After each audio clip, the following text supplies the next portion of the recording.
And I saw this video. I was actually just scrolling on things looking about geology, and I saw this video and I looked through it. And the guy makes incredibly outlandish claims about geology and paleontology and about the age of the earth. And I really had to just show this to you because this is probably the most clear example of misrepresentation of science I think I've seen in a long time. And I watch videos from Answers in Genesis and Institute for Creation Research, and they have a lot of dishonesty in their videos and talking about geology. But this guy right here says some ridiculous, outlandish things. And the thing that he does is he misrepresents science to make it seem like Noah's flood was responsible for the fossil record. Newsflash, it wasn't. The Earth is about 4.5, 4.6 billion years old. And we have an extensive fossil record that was created by the deposition of sediment through time. So it wasn't just one event, it was multiple events stretched over hundreds of millions, if not billions of years.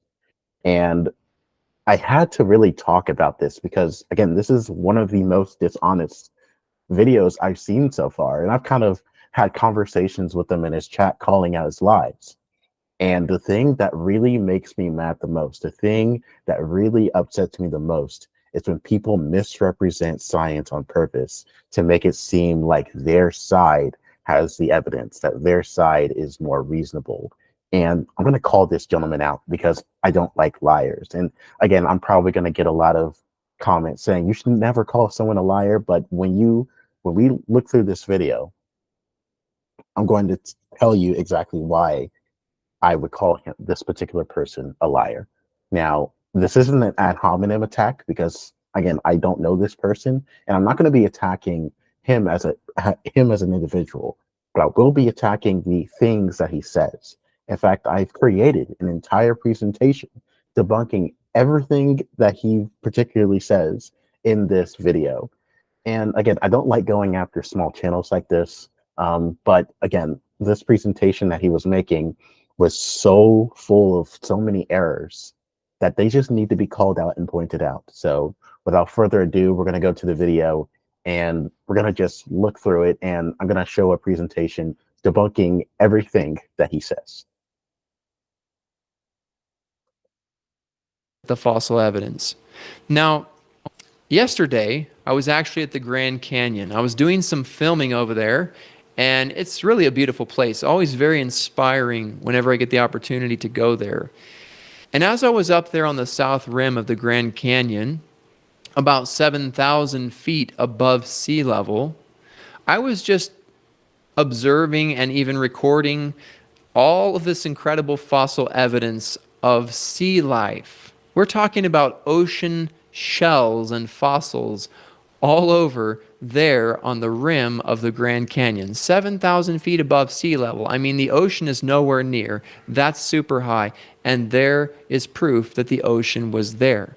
And down below that fossil evidence of the ocean, which is up on the rim of the Grand Canyon, if you go down, the river is about 2,200 feet average elevation above sea level. So 7,000 feet on the rim, south rim of Grand Canyon, 2,200 feet above sea level at the river.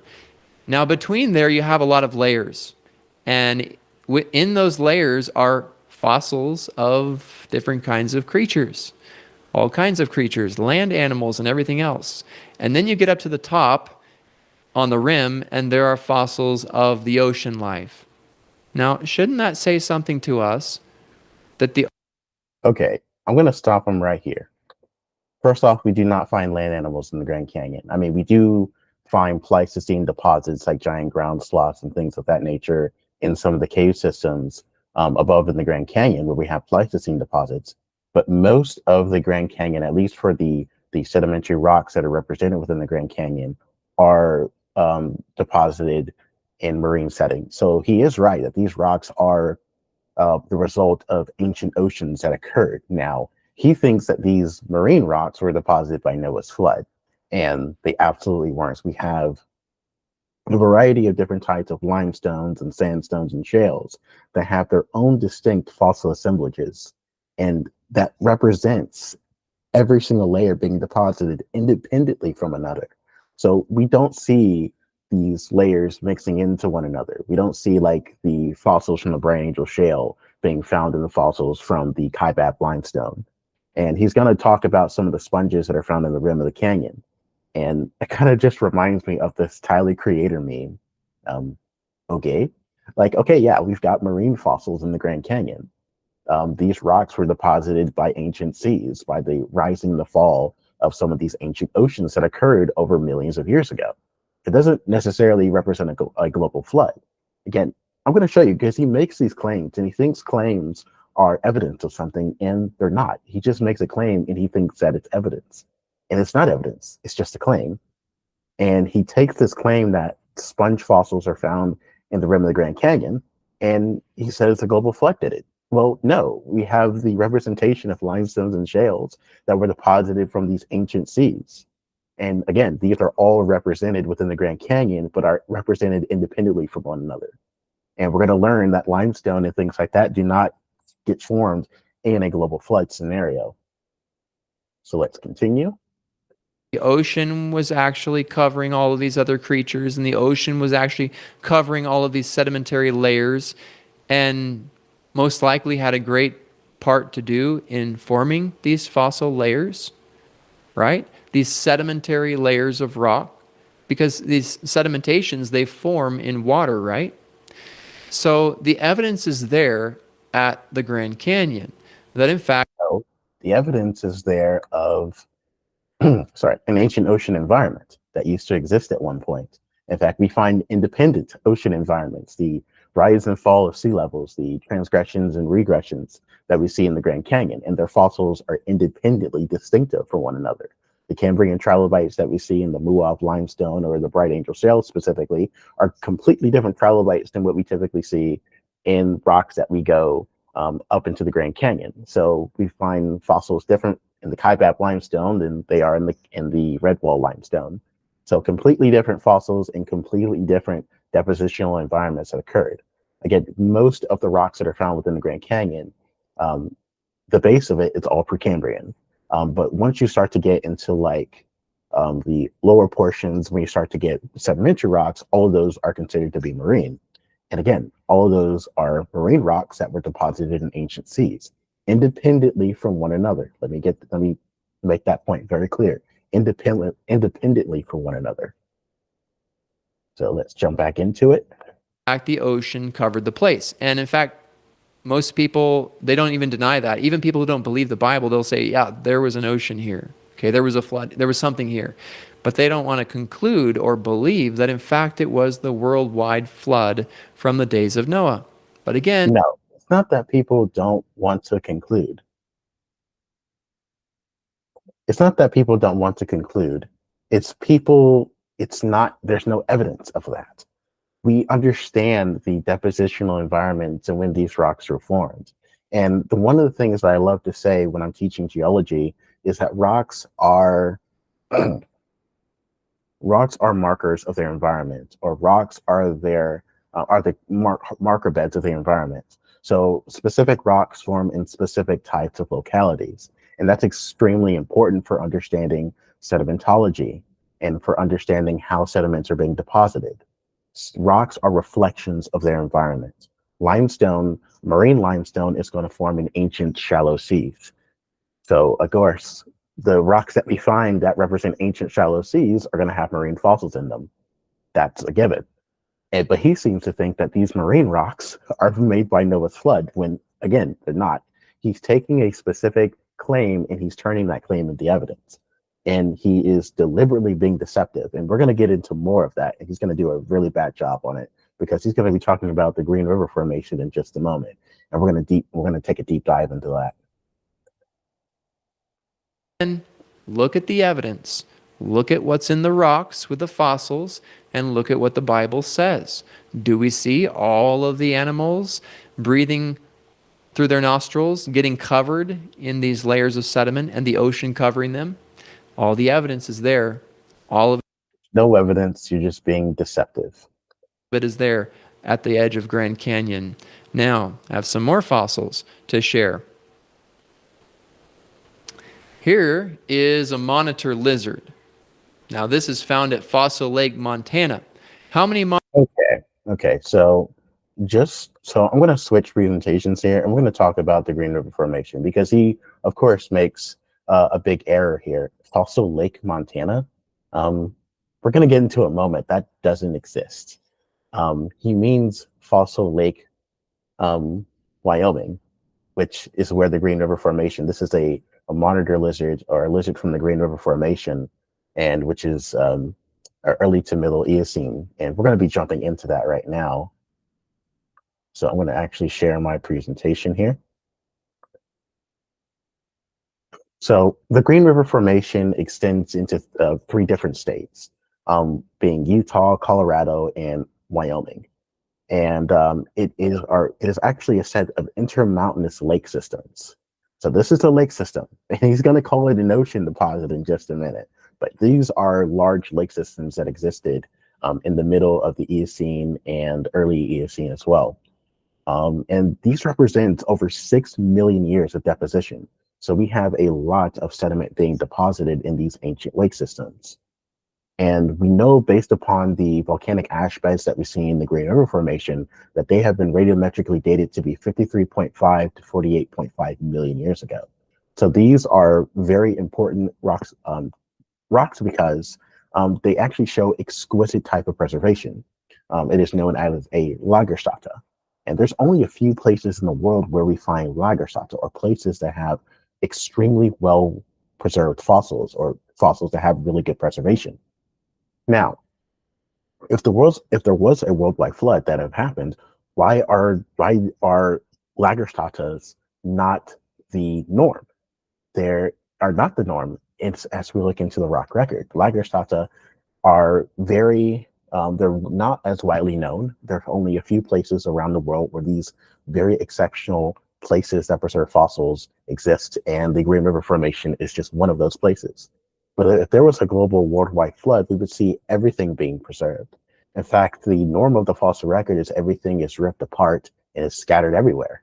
It's not full, well preserved right there in your face as a complete organism or a complete skeleton. They would be the norm. Lagerstätte would be the norm and not the rarity. So that's something that I really want to highlight there, is that Lagerstättes would be the norm and not the rarity within the fossil record if there was a global flood that covered everything and killed everything. So the Green River Formation is composed of different members. And so we see a variety of different types of units or members within the Green River Formation that represents the lake system changing, or rising and falling over time, or deepening. And it represents a variety of different types of the lake rising and the lake closing as the Eocene starts to end. Um, and we see this within the Green River Formation. So I think what I'm going to do now is go back to the video and let him finish.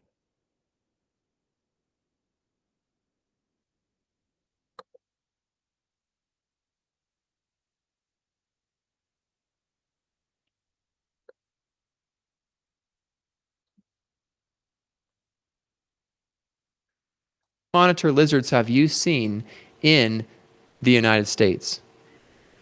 Probably not too many. Maybe in a zoo. So these lizards are usually in tropical regions, and we don't really see them today in the United States. However, there is a monitor lizard, and probably more, buried in Montana and throughout the states. Not from Montana. Again, he makes this mistake. This particular fossil is found in the Green River Formation in Wyoming, not Montana. This particular person claims to have done research and to put this presentation together, but he can't even get the lake right. Fossil Lake is found in Wyoming. It's actually right next to Fossil Butte National Park in Wyoming.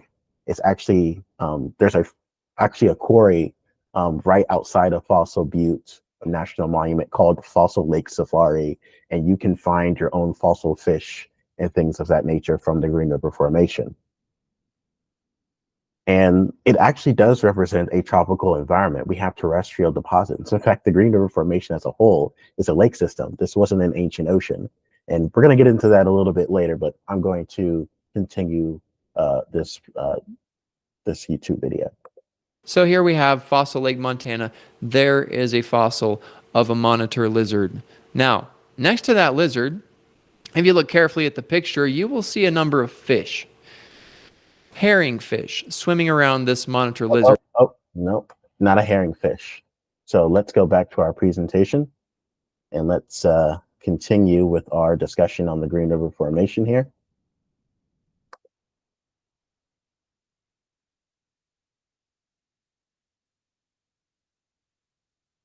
So we're going to talk about the quote unquote herring fish in a moment, but I also want to show how we know that this is a lake deposit and not an ocean deposit. So what we see in the Green River Formation are things called varves, or laminated sediment of typical grainstones or freshwater limestones. And varves are the accumulation of sediment over years. So we see these in lake systems, typically on the bottom of lakes. And we also see them in deep ocean environments as well. But lakes are what we see in the Green River Formation, as the Green River Formation is a representation of a large lake system. And we see these small laminated beds. I have a couple of Green River fish in my own personal collection. You can actually see, looking at a cross section of the grainstone, you can actually see the individual layers or varves within the rock itself. And these can only be laid down in calm conditions. Now, if a global flood created or was the result of the Green River Formation, we would see everything mixed in together. We wouldn't see varves. This is a telltale sign of an environment in which it was calm sedimentation, not a rapid sedimentation rate, but a much more of a calm sedimentation rate over time. And we don't see anything like that. Floods and hurricanes and things like that all jumble things into a whole big mess. Okay, we don't see that in the Green River Formation. What we see is fine grained sediment being deposited over multiple years. So those varves or those individual laminated sediments are a representation of sediment being deposited over many, many years, in this case, over 50 million years. And this is exactly what we see in the Green River Formation. So again, varves are those things that really don't show us a catastrophic sort of view as to how the Green River Formation is deposited. And again, this is not an ocean deposit. This is a lake system. So you're going to have to explain how we find lake systems or lake deposits intermingling with a so-called global flood scenario. And again, he makes this mistake. Fossil Lake, Montana. Um, Again, there's a fossil Lake, Montana, but it doesn't represent the Green River Formation. And he made a little bit of a uh-oh spaghetti-o kind of moment here. And the fossil lake that he's referring to but got it wrong is the one part of the Green River Formation. And it is part of the Fossil Butte National Monument. They have a fossil lake um, that is part of the Fossil Butte National Monument. And just outside the park, there is a fee dig known as Fossil Lake Safari, where you can find fossil fish and things of that nature. I've always wanted to go to the Green River Formation. I haven't gone yet, but it's an incredible deposit filled with incredible fossils.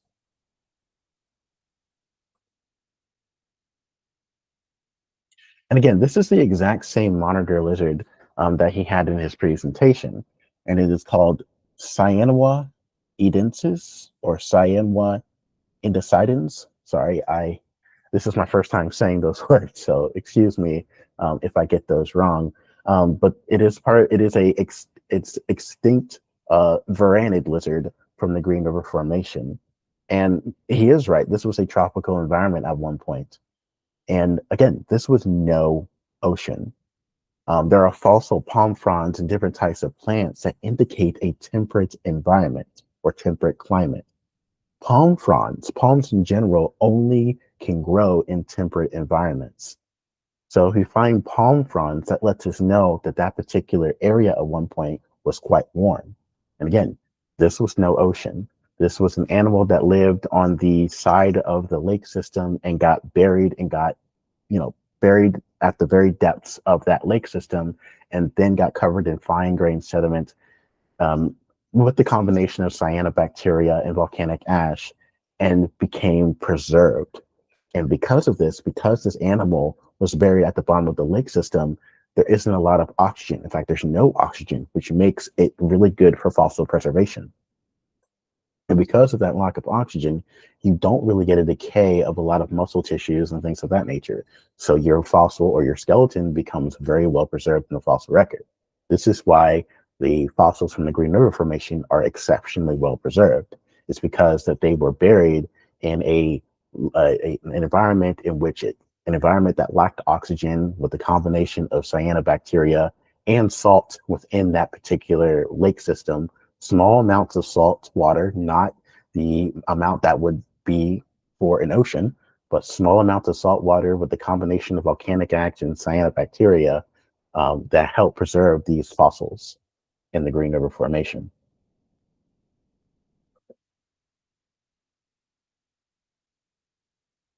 We're going to talk about that in just a moment. So let's go back to the original video. Again, I'm going to be bouncing back and forth here.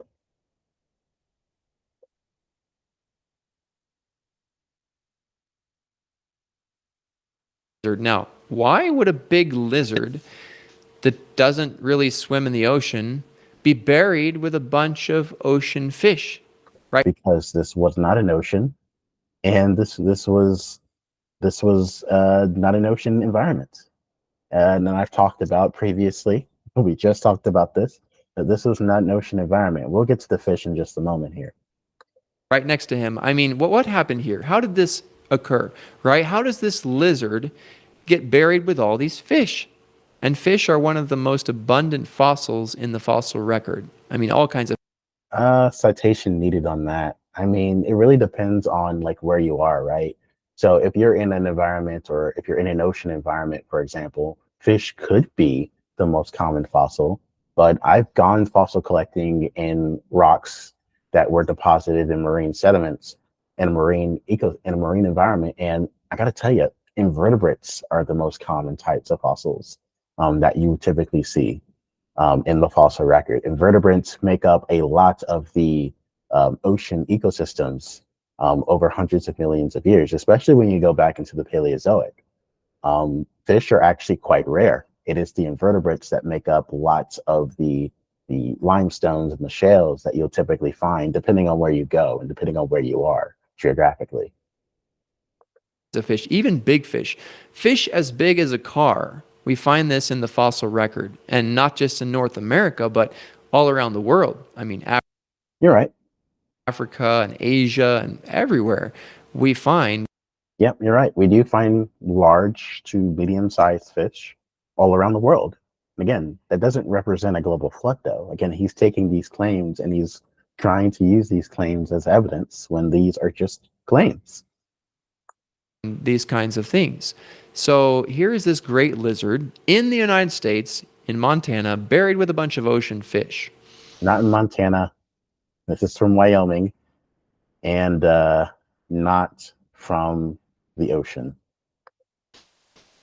I don't think that happened by accident. I don't think he was going for a swim of his own volition. I don't think he volunteered for that, right? Probably not the kind of activity a lizard would want. So here's another one. Now, this is referred to as a horse by those who found it. I don't think it's a horse because it doesn't have hoofs. Let's talk about that for a moment. Let's talk about that. So he doesn't think it's a horse because it doesn't have hooves on it. Let's go back to the presentation, shall we?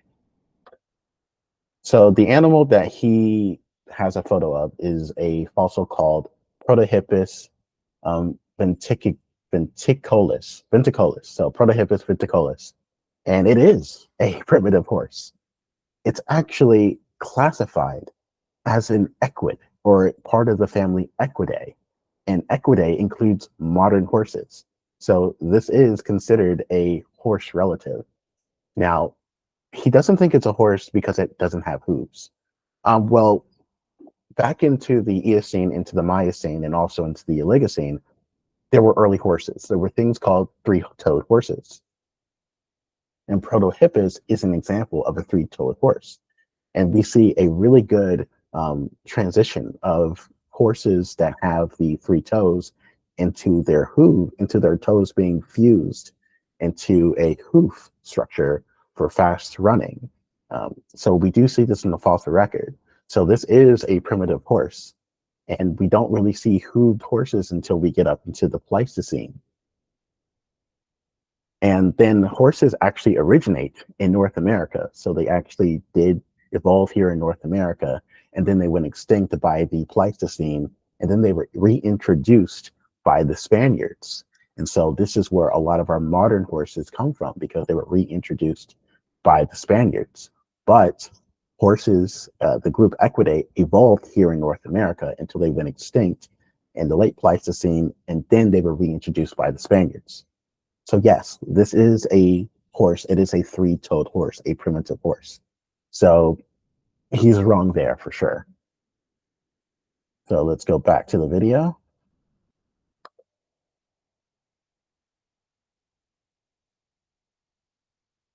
As you can see, it has like these, almost like paws or something. So it's some kind of an ancient animal. We'll call it a quote unquote horse. No, it's not a quote unquote horse. It is a horse. It is a primitive horse. And it's buried in Fossil Lake, Montana, there with the fish. There he goes with the Fossil Lake, Montana. It's Fossil Lake, Wyoming, man. What was this creature doing? Was he taking a swim with these ocean fish in the middle of Montana? By the way, there's not really any ocean there now, and there's not really a lake there now. But there's an Wait, there's not an ocean there now, and there's not a lake there now?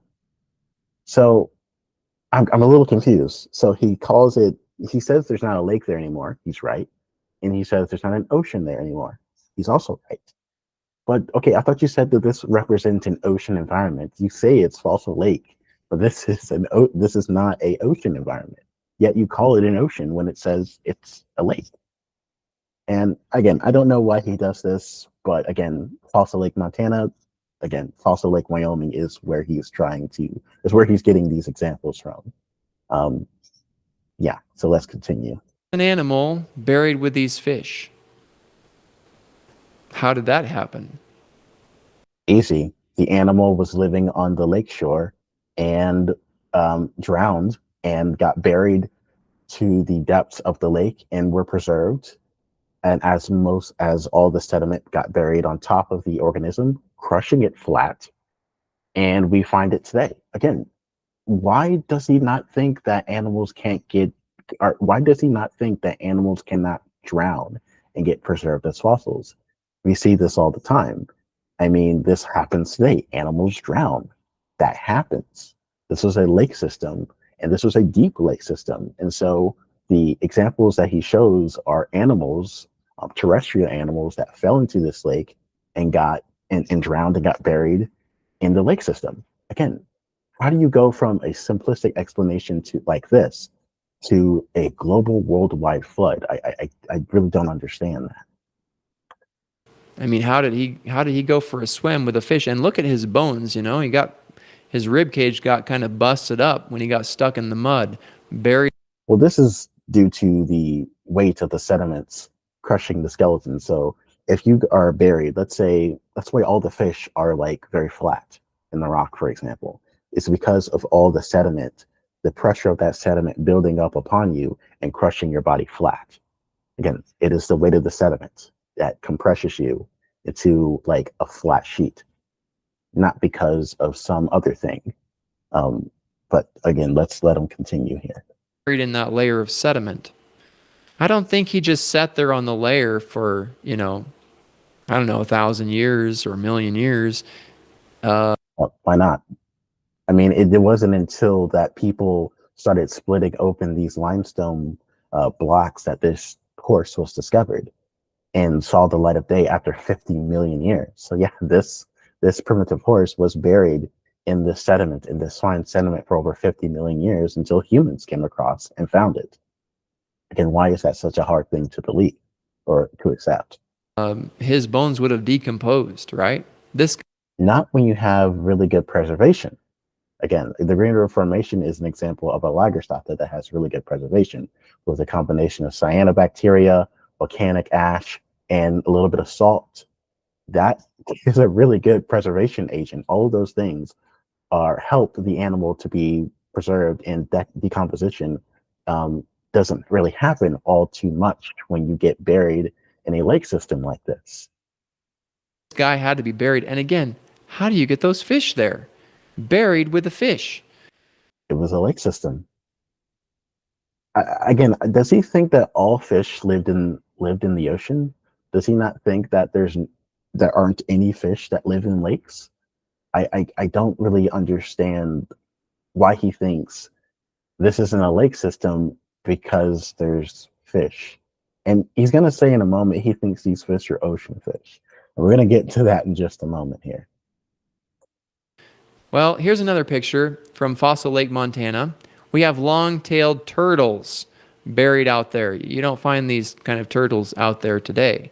But here again, these turtles are buried with a bunch of fish. Now, we might expect, some fish and turtles to be together, but wow, that's interesting. Buried out in the middle of Montana. Uh, Again, I want to do the Tyler creator voice. Okay. Okay, like yeah, we've got like turtles that are found in a lake system, in an ancient lake system. Again, and I want to pose this question. He calls this an ocean environment, right? But why don't we see any cetaceans? Why don't we see like no whales or anything of that nature? In the Eocene, I'm going to go on a little bit of a small tangent, but in the Eocene, we have primitive whales that are found in marine rocks. Um, we've got them in Florida, we've got them in Alabama, and all those types of places. Specifically, things like Basilosaurus, and they're also found in Egypt. Or some of the early whales are recognized in Egypt, like Basilosaurus and Dorodon and Zygorrhiza, those types of organisms. But again, if this was an ocean environment, where are the whales? Whales did start evolving around this time. So where are the organisms that would be considered to be living in an ocean? I don't understand why he thinks that finding turtles with fishes is evidence of a global flood. Maybe because they were in the middle of the continent, but again, the Rocky Mountains also occurred during this time, and this was an ancient lake system.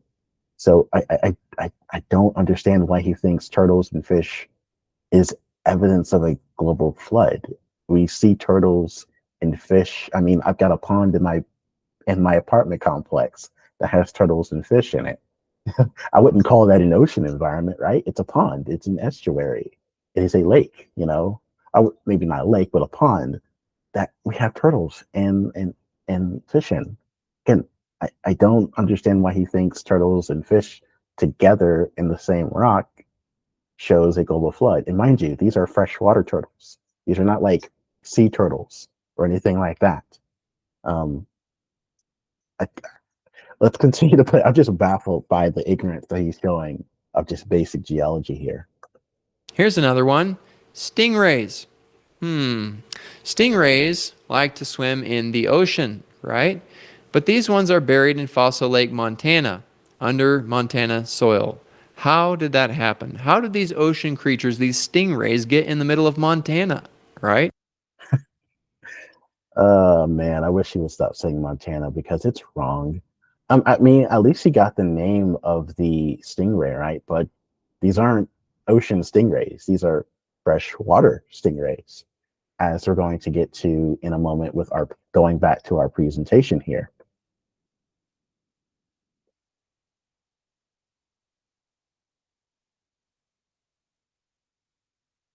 All right, so yeah, we talked about the fish.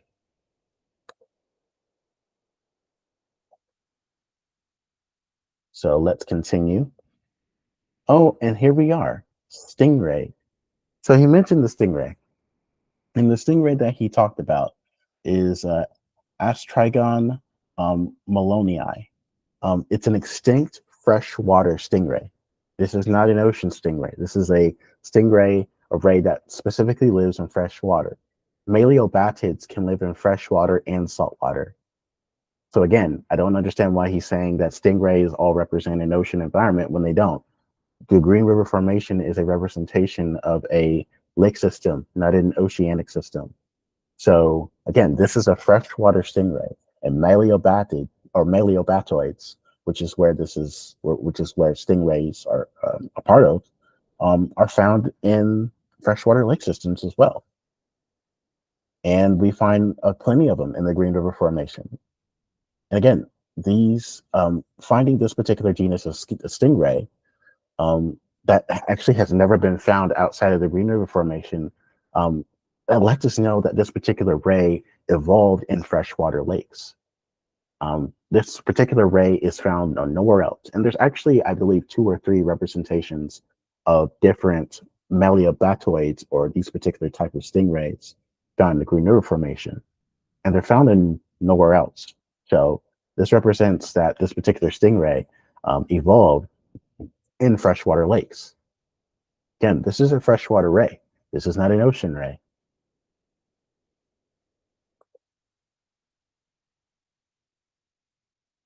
Let's go back. Right? That's in the middle of the states, and there's no oceans over there today. But here are ocean creatures buried in Montana. That should say something to us, right? That should mean something. No, not really. And again, we also have saltwater rays that are found too. Again, that doesn't represent a global flood. This represents the rise and fall of sea levels over time. And just in a little bit later, we're going to be talking about the Western Interior Seaway, because we actually do find ray skeletons or ray parts and things like that within the Western Interior Seaway during the Cretaceous period. So we're going to be talking about that. But again, finding rays is not evidence of a global flood. Again, he makes these claims and he thinks these claims is the evidence when it's not. I don't know. But let's continue. Here's another one, also from Fossil Lake, Montana. This is an arboreal mammal, basically a tree living animal. And he's buried with a fish. All right? He's buried with a fish. What kind of fish? A herring fish. So arboreal animals. Nope, not a herring fish. And we're going to be talking about that later. These are tree animals, like monkeys and other related creatures with long tails, and they like to go up in the trees, right? So here you have this tree animal, and he's buried there in Montana, but he's buried with some pretty interesting fish. What kind of fish? Well, it's a herring fish, and what is the habitat of the herring fish? Notice this.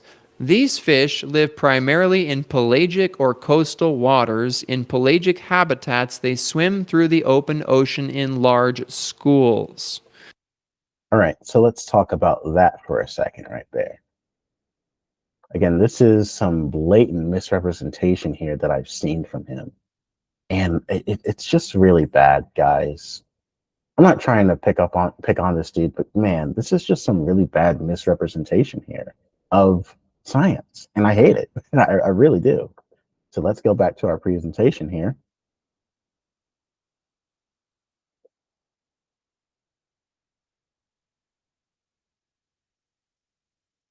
And so let's talk about the fish for a second. So he calls the fossil fish that are on the screen, quote unquote, herring fish. I think the fossil that he showed was a Diplomycetes, but again, we're going to be talking about Nidia here because he does show what he calls herring is what he calls herring fish are Nidia fish. Now, Nidia is an extinct freshwater fish found in rivers during the Eocene, and they are actually part of a large group called the Cuplidae, which does include the herring fish. Nidia is not a true herring, but because they are part of the Cuplidae family, the Cupidae family, that does represent that they have morphological similarities within their skeleton because they are part of that group. Now, these are not true herrings. Now, let's talk about the true herring, the Atlantic herring, the the Cluppy herringus, which is found in the Atlantic Ocean, on both sides of the Atlantic Ocean. And they're extremely common and they're well adapted in estuaries, but also living in open oceans. And also to mention that I posted all of my sources and things like that within the presentation. So if you want to know where I got a lot of this information from to create this presentation and to learn where this information comes from, you can look and you can actually go to these particular links that I have posted in every slide. But again, he calls these ocean-going fish. These are not modern herring. Again, these are part of the Cuplidae family, but these are not modern herring fish. This is an extinct freshwater fish. So again, freshwater fish, and you're saying that they're ocean fish. Tells to me you didn't really do any research on the Green River Formation, and you're being deliberately deceptive here. So let's jump back into the presentation, or let's jump back into the video. This is going to be a very long video, guys.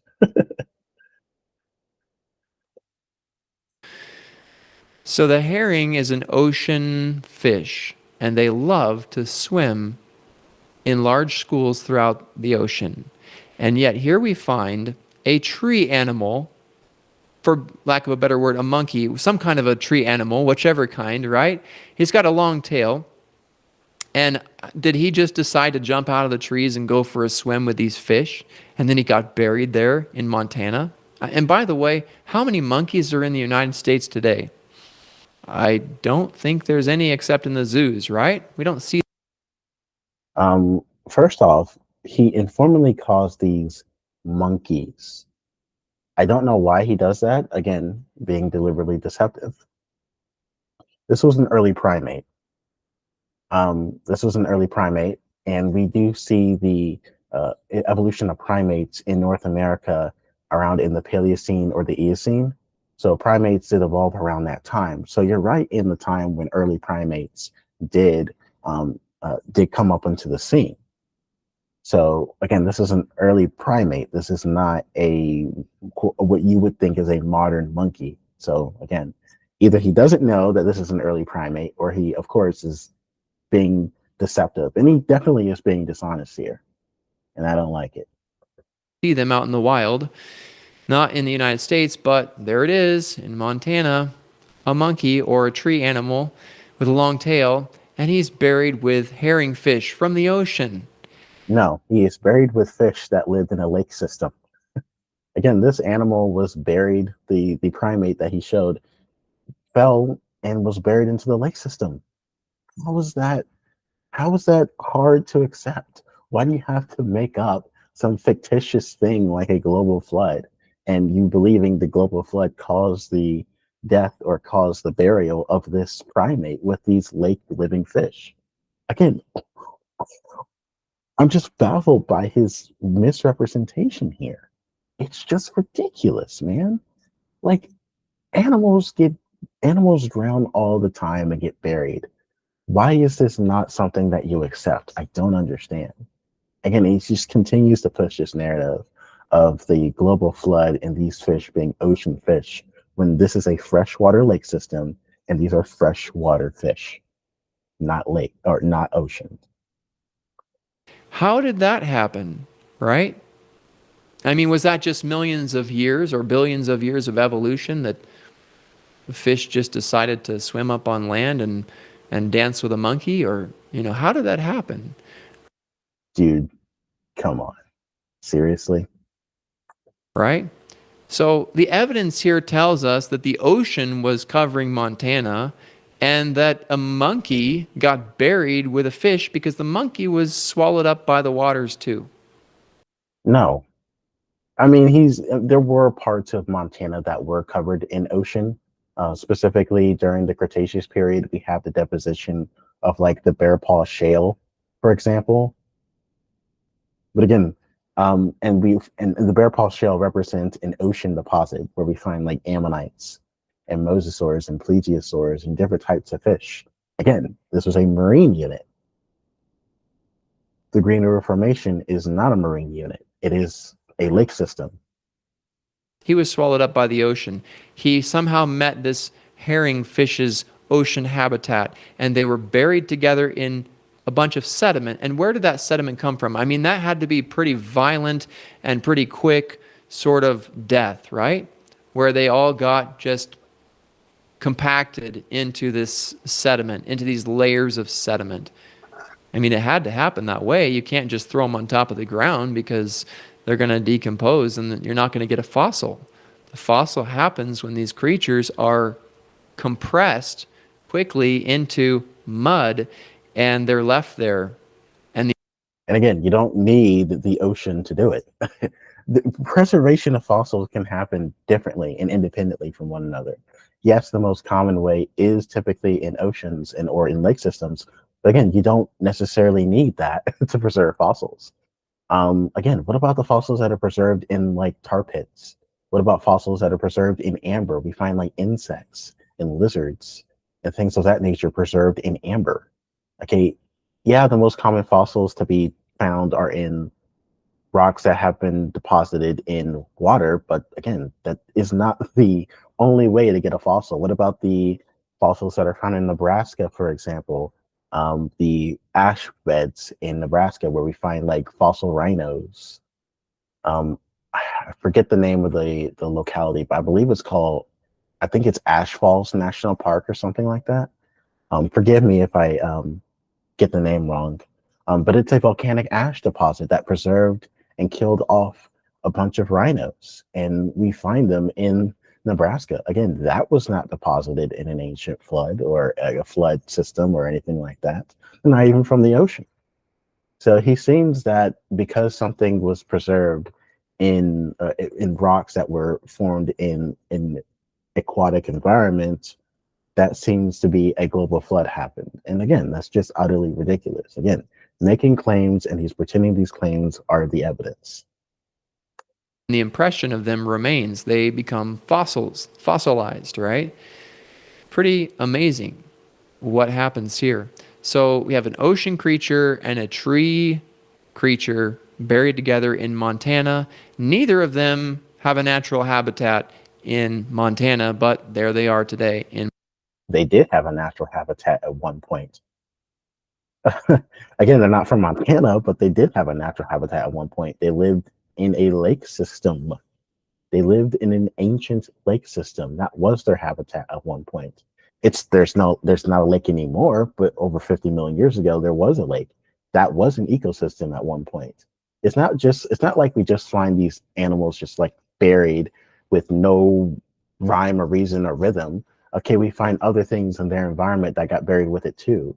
And we can piece together those other fossils that we find to reconstruct the ecosystem. And we know based upon the plant fossils and the other animals that this was a tropical type of environment. This was a lake system. That was their ecosystem. Again, I don't, it's just really frustrating. In Montana. So do the fossils point to the Great Flood in the days of Noah? I'll answer that for you. No, they don't. Do the fossils point to a great watery judgment? Let me answer that. No, they don't. know what you think in the comments. I'd love to hear what you think about these I told you what I think in the comments, and you're wrong, buddy. things. This evening, if you're watching on YouTube or you're watching on Facebook, or maybe you're seeing the replay of this live stream, I would love to hear from you. Let me know what you think about these creatures in the middle of Montana that don't really belong there. We don't see them there today for sure. So these things are evidence that there was, in fact, a worldwide flood in the days of Noah. No, it doesn't. This is evidence of that there was an ancient lake system that used to exist in Colorado, Wyoming, and in Utah. This was an ancient lake system. This is not an ocean deposit. And I keep saying this over and over and over again because I am showing him the evidence, or I'm at least showing you guys that this is not a representation of a lake environment. Or I'm sorry, not a representation of an ocean environment. Again, he keeps repeating this over and over. And what creationists like this do is they present these small chunks of information and then they extrapolate it. They don't go into the details. And that's exactly what we're doing. Once you go into the details, you start to believe that all this things that he believes that is evidence of a global flood starts to flutter away. Because when you go deep into the evidence, when you actually start to actually learn more about what he's talking about, and you have the sources and you have the papers and you have all of that, it starts to become nonsense because it is nonsense. Noah that destroyed everything. I mean, the story in the Bible makes perfect sense when you look at the fossil record, the fossil. No, it doesn't. Again, there's no mention of fossils in the Bible at all. There's no mention of the age of the earth. There's no mention of stratigraphy, how fossils were made. No, again, all he's doing is he's using these small pieces of evidence and he's saying, oh, I believe a flood happened. Therefore, let me find fossils that prove that a flood happened. He's not actually digging into the evidence-based science here. He's taking these small chunks of information and he's extrapolating it and he's trying to make it fit a worldwide flood when it obviously doesn't. fossil evidence. It's there. Here's another picture. This is a Cayman alligator. Boom. Okay, we're going to stop it right there and we're going to go back to the presentation because this is not a Cayman alligator, not even to the slightest. So let's go back to our slides.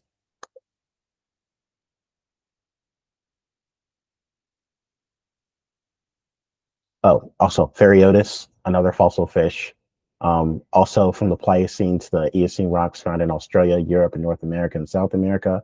Also a freshwater fish. But let's talk about this supposed caiman, for example. So the picture that he has on his computer screen is an animal called Borealisuchus wilsoni, or wilsoni. Borealisuchus is not a caiman. Based upon the phylogenetic analysis, um, this puts, based upon phylogenetic analysis, Borealisuchus is outside of the group Crocodilia and is a basal, is in the group of Eusuchia, which is and it's part of the basal group, so it's primitive. And creatures like this, or Eusuchia, evolved in the Cretaceous and onward into the Eocene and represent modern crocodiles today. But this is not in a caiman. In fact, caimans are more closely related to alligators than they are to crocodiles. Borealisuchus is more closely related to crocodiles than they are of alligators. So based upon the phylogenetic analysis of Borealisuchus, this puts Borealisuchus within the Eusuchia, which is part of the crocodilian family, which is shares more closely in line to crocodilians than they do to alligatoroids.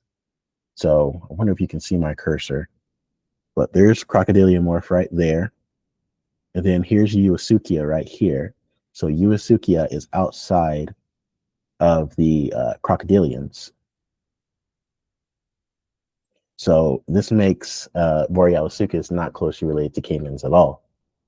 And again, this is Borealisuchus. This is not a crocodile. Um, Again, he makes this claim and he gets the claim wrong. Again, anybody can do this sort of research or looking up the information and just disprove him to be just utterly, wrong. He's very wrong and he misrepresents this constantly. And we see his misrepresentation. And he calls Borealisuchus wilsoni a caiman. It is not a caiman. It's not even close to being in the same group as caimans. So let's go back to our video and let him finish out this blatant lying that he's doing here.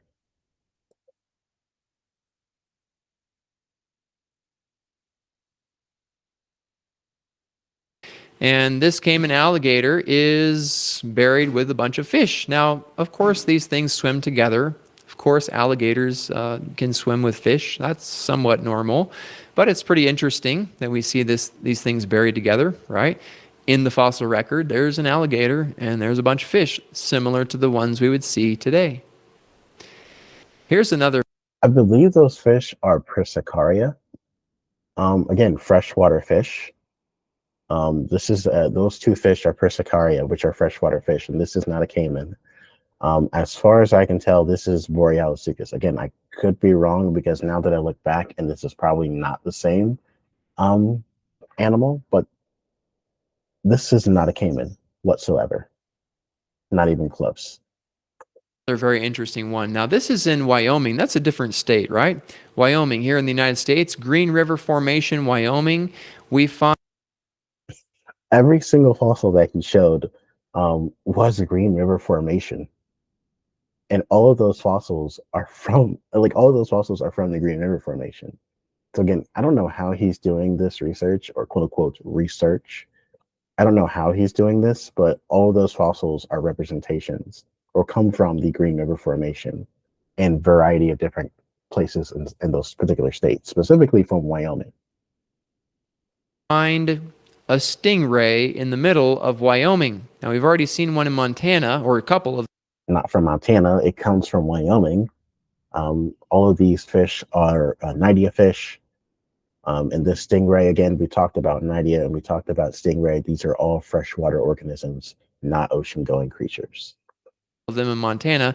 And now here's one in Wyoming, and it's buried with an entire school of herring.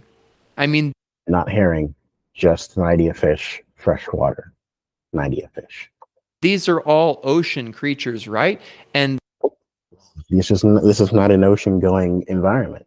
Again, the Green River Formation is a lake deposit. Stop repeating nonsense like this.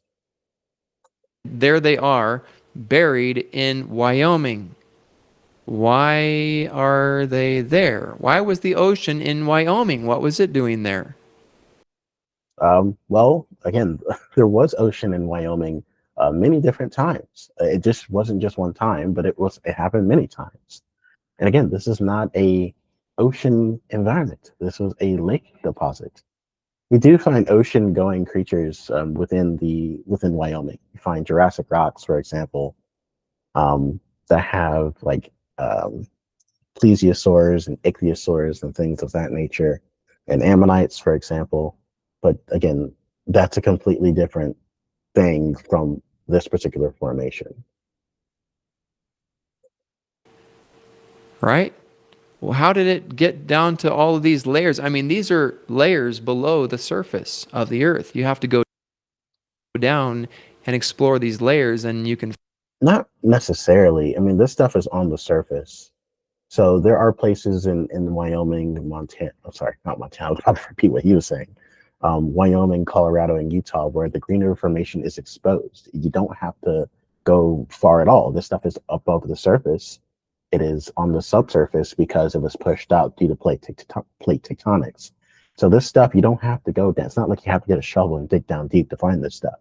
No, this stuff is on the subsurface. This is stuff that has been exposed due to tectonic activity. And again, there are machines that turn over and quarry this stuff out for people to go find and dig for. Again, this is not digging below the surface. This is above the surface, which we have access. We wouldn't have access to this if it was below the surface of the earth. Find these things under the surface of the earth. What was all of it doing there? Now, this is a tapir. It's a kind of a funny looking animal. We don't really see it much here in North America. They usually live. Newsflash: tapirs evolved in North America. We'll let him finish. Live in the southern regions like South America, in the jungle and forest areas, Central America, Southeast Asia. This is where we usually find tapirs. Okay, now quite a curious creature. It looks like it's a relative of a maybe an elephant, right? Because it has that little thing hanging off, a big long nose. So it's not, but we'll talk about that in just a moment. This is a skeleton of a modern tapir. And I think we need to look at this because they have found fossils of this very creature. You can kind of see how the legs are shaped and how its feet come up, and there's a the little bit of bone there behind the feet, and you can kind of see it has a short neck and interesting looking head. So this is actually the skeleton of a tapir. Now, let's take a look at this. This skeleton. All right, so we're going to stop it right there, and we're going to go back to our presentation because this is just wrong on so many levels.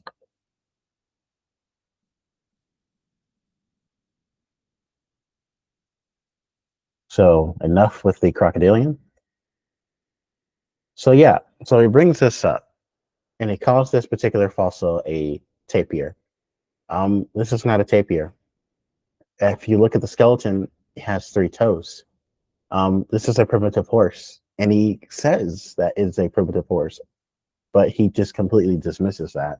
But yeah, this is a primitive horse buried, what he calls a quote unquote herring fish, but is a diplomistis or diplomystis fish, not a saltwater fish. This is a freshwater fish. But again, by looking at the hooves of this particular organism and looking at some of the early ancestors of horses, we know that this particular animal is a primitive horse and not a what he calls a tapir, for example. So we're going to let him finish up, but just to give you some information on that, I didn't really find too much information. I think this is an undescribed horse relative or 3-toed horse. I couldn't really find any papers describing this very fossil. There may not be a scientific paper on it right now. But again, this is not a tapir. This is a 3-toed horse relative. And it was buried, got preserved at the bottom of the lake, and was preserved as a fossil. This was not a ocean at all, as he constantly makes this claim over and over again and is dead wrong. So let's go back to the video.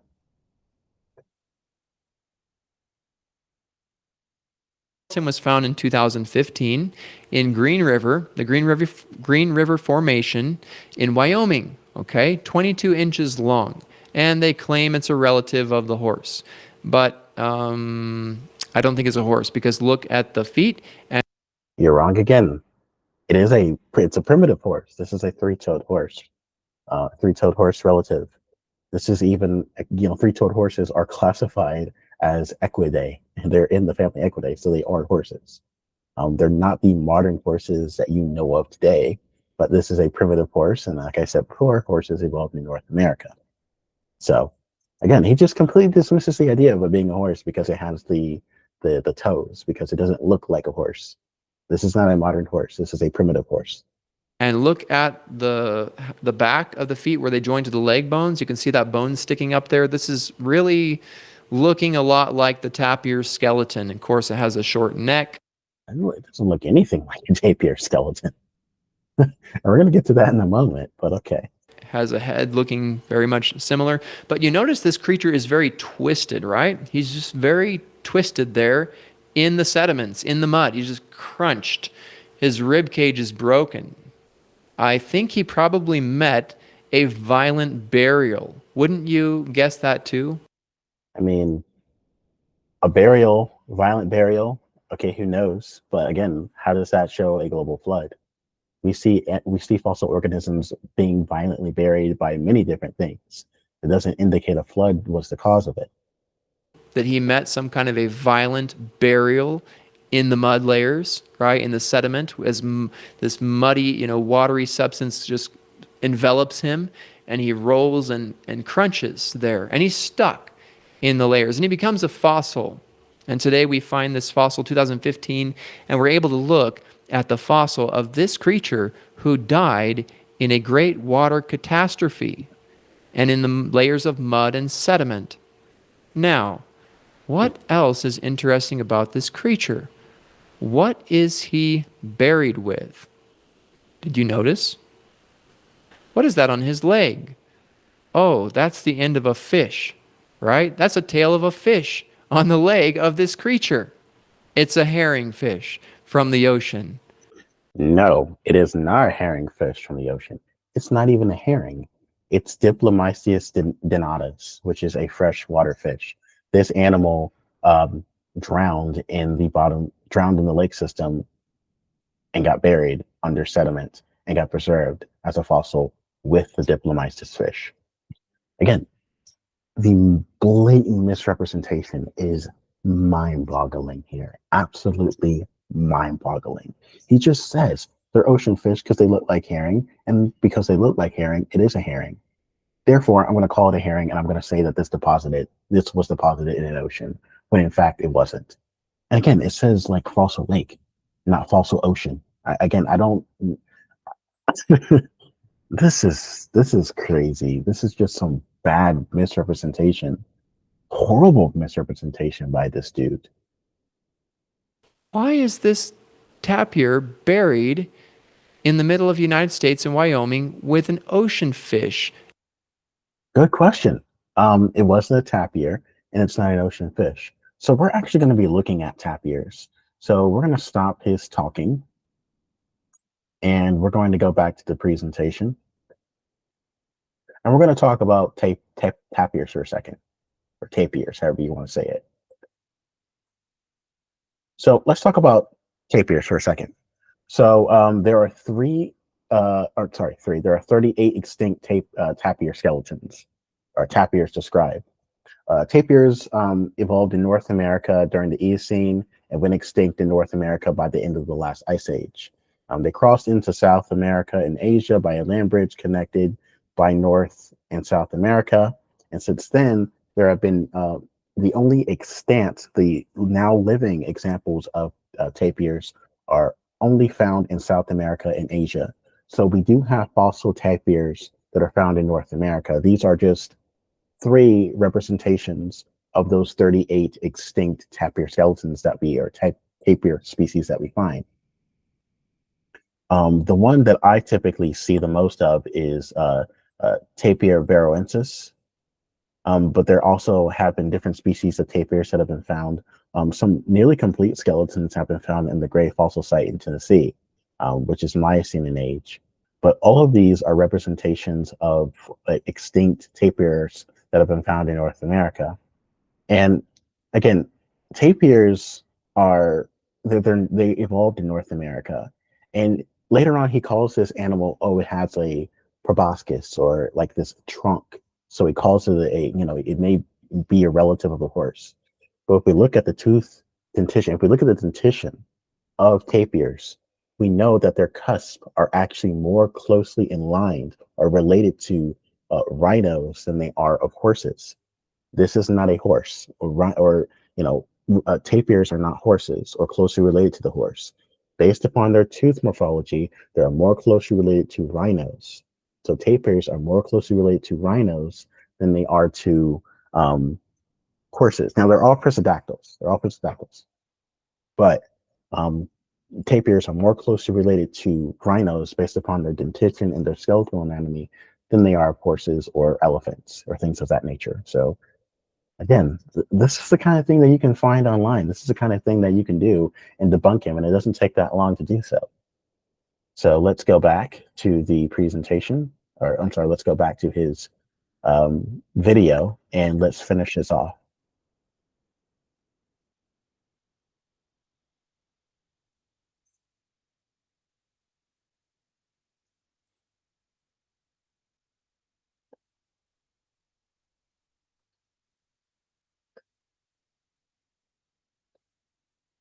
I mean, you can see it crossing his leg bones right there, his paw.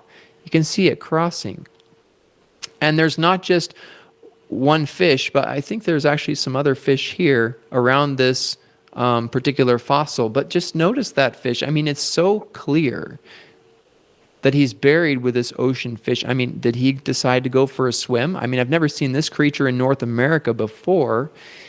And yet here he is in the middle of North America buried with an ocean fish. And I haven't seen ocean fish in the middle of North America before either. Wait, what?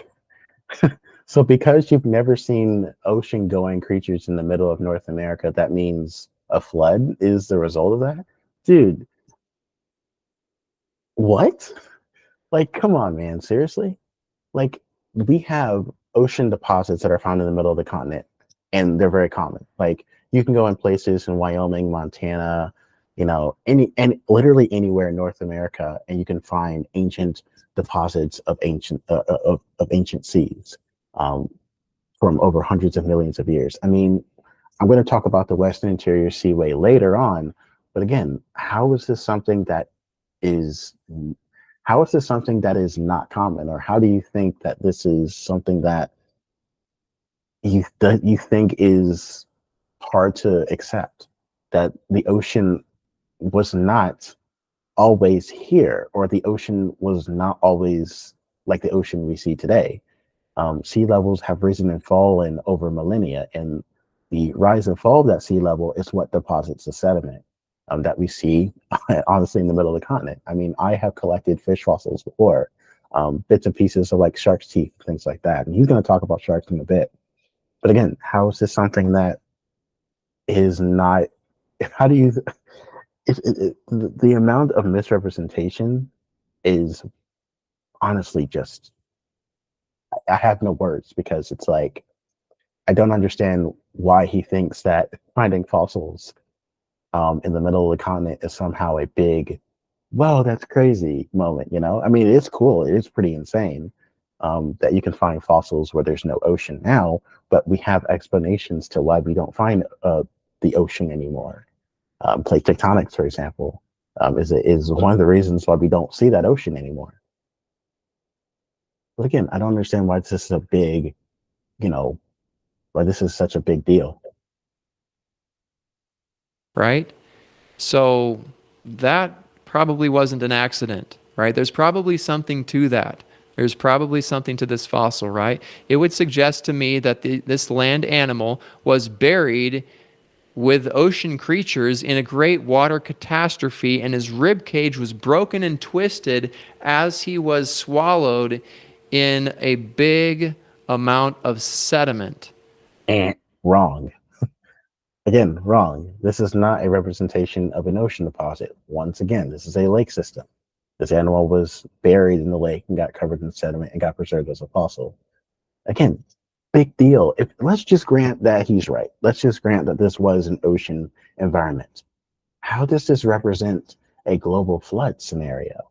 I mean, if we look at the sedimentation and the rate of sedimentation, the sedimentation for the Green River Formation had to have happened very slowly in order to get varves and in order to get the accumulation of amounts of sediment that we see represented within the Green River Formation. So let's just grant that he's right. The Green River Formation is a ocean deposit. Again, who cares? Why does not mean a global flood had to have happened to um, preserve these fossils, and it doesn't mean that a global flood was responsible for the deposition of the sediment. Again, rocks are reflections of their environment. And that formed into rock layers over time as the water went away. Pretty incredible, right? Now, here is Kentucky. Mammoth Cave System. You've heard of the Mammoth Cave System, I believe. There in Kentucky. You know what they found recently in 2019 and 20? Over 40 different shark species were embedded there in the cave system and fossilized. Okay, so let's talk about that. Let's talk about the sharks that are found in Mammoth Cave.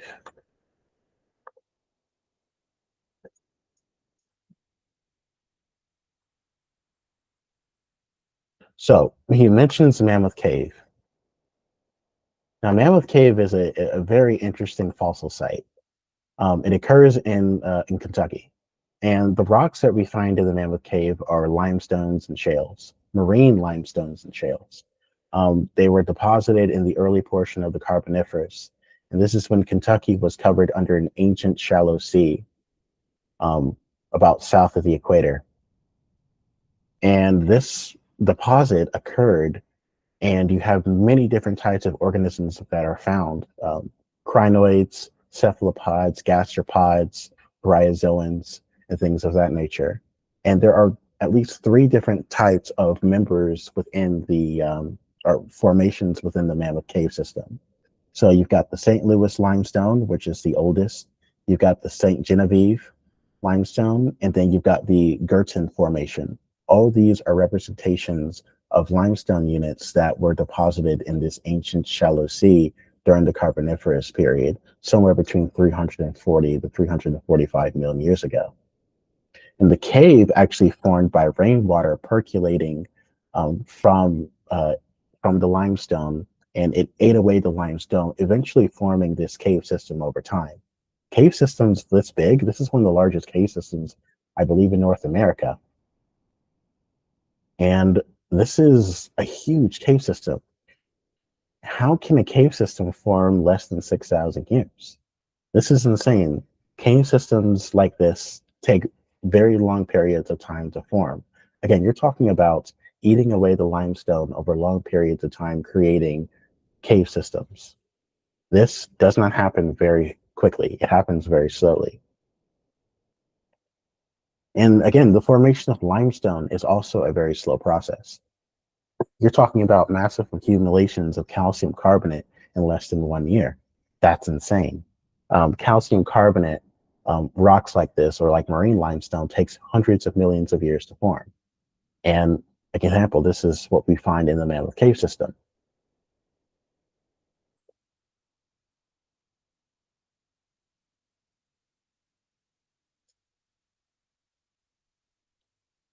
And he kind of talks about sharks. So I want to kind of talk about this a little bit because he uses sharks as if, these are modern sharks. And I'm putting sharks in quotations because the fossils that we find in Mammoth Cave are not sharks at all. Now, these are relatives of modern sharks, but these are not like what we say sharks, for example. We use sharks in a more of a light sort of way. But modern sharks, again, on the right, we see modern sharks, Selachia or Neoselacia, which includes modern sharks, are found in the Jurassic through today. So modern sharks started to evolve in the Jurassic to recent. The quote unquote sharks that we find in the Carboniferous are not modern sharks. These are what we call these are cartilaginous fish, and all cartilaginous fish are grouped into this particular family that includes sharks, but these are not modern sharks. So the sharks that we find in the cave systems include extinct groups like petalodontiforms that are found within the Carboniferous to the Permian, and then we've got tenacanthiforms